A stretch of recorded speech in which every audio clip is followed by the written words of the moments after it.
Karibu sana kwenye channel ya Jamii Facts TV, mahali pa maarifa, ukweli na mshikamano.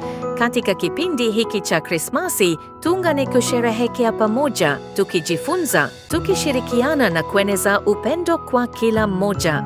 Usisahau kusubscribe, kugusa like na kuwa sehemu ya familia Facts TV, familia inayojengwa juu ya ukweli na utu. Krismasi njema kwako na wapendwa wako. Katika kipindi cha Christmas ningependa ufahamu na kuzingatia mambo yafuatayo. Chaguo moja. Ujumbe wa upendo. Krismasi ni wakati wa upendo na mshikamano. Tuwashirikishe wengine furaha tulionayo na tuishi kama familia moja. Chaguo mbili. Ujumbe wa amani. Katika kipindi hiki cha Krismasi, tuchague amani badala ya chuki na heshima badala ya migogoro.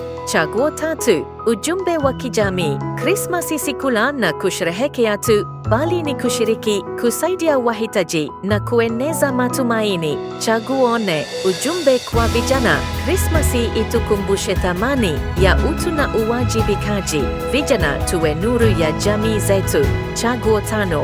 Ujumbe wa kitaifa. Tukiwa na roho ya Krismasi, tushikamane, tuheshimiane na tuijenge Tanzania yenye upendo na amani. Nashukuru kwa wote mnaotufuatilia kwenye channel yetu ya Jamii Facts TV. Usisahau kusubscribe, kucomment, kulike na kushare. Jamii Facts TV tunawapenda sana.